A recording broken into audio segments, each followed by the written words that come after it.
was no benefit to Ukraine to be dragged into this. There was no benefit to Ukraine by this. But they also didn't want to be viewed as a pawn. President Zelensky's got his own electorate.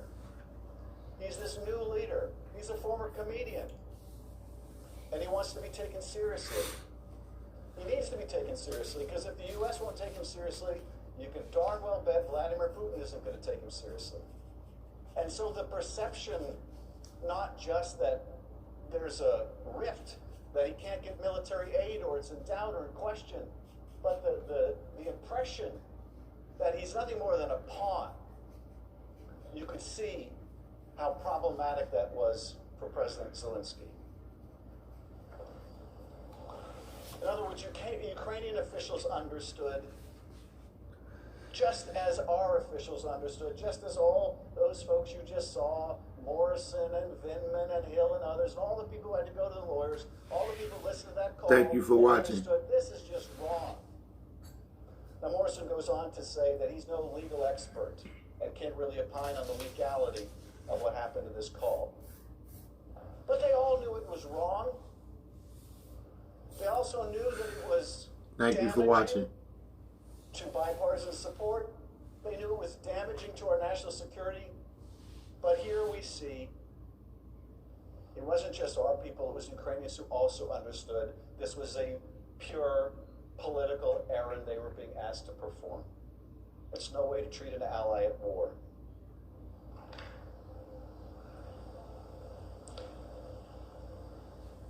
Now, what's the testimony of U.S. officials on this? We know this directly from the Ukrainians.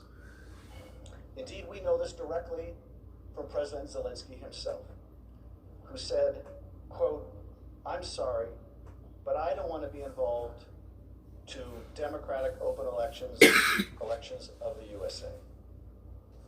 Here's Zelensky saying, I don't want to be involved. I don't want to be involved. And he shouldn't be involved. He shouldn't be involved in our elections. That's not his job. And he knows that. And it's a tragic fact that the world's oldest democracy has to be told by the struggling democracy, this isn't what you're supposed to do. But that's what's happening here.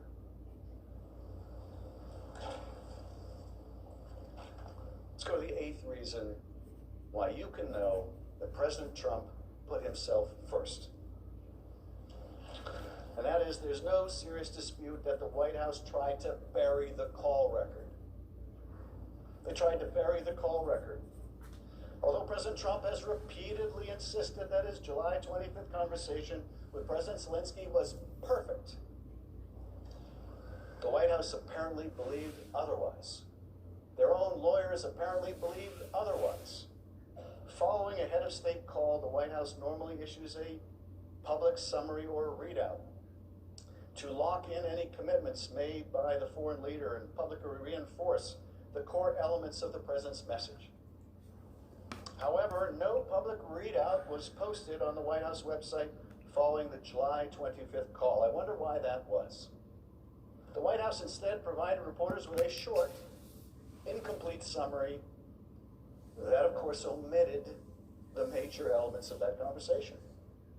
The short summary said, today, President Donald J. Trump spoke by telephone with President Vladimir Zelensky of Ukraine to congratulate him on his recent election. President Trump and President Zelensky discussed ways to strengthen the relationship between the United States and Ukraine, including energy and economic cooperation. Both leaders also expressed that they look forward to the opportunity to meet. That was it. Now, I don't know about you, but that does not seem like an accurate summary of that call. As you can see, that summary did not mention President Trump's repetition of a debunked conspiracy theory about the 2016 election promoted by Russian President Putin. The summary did not mention President Trump's demand that Ukraine announce an investigation into his domestic political rival, former Vice President Biden. The summary did not mention that President Trump praised a corrupt Ukrainian prosecutor who to this day continues to feed false claims to the president through Rudy got it. Thank you for watching.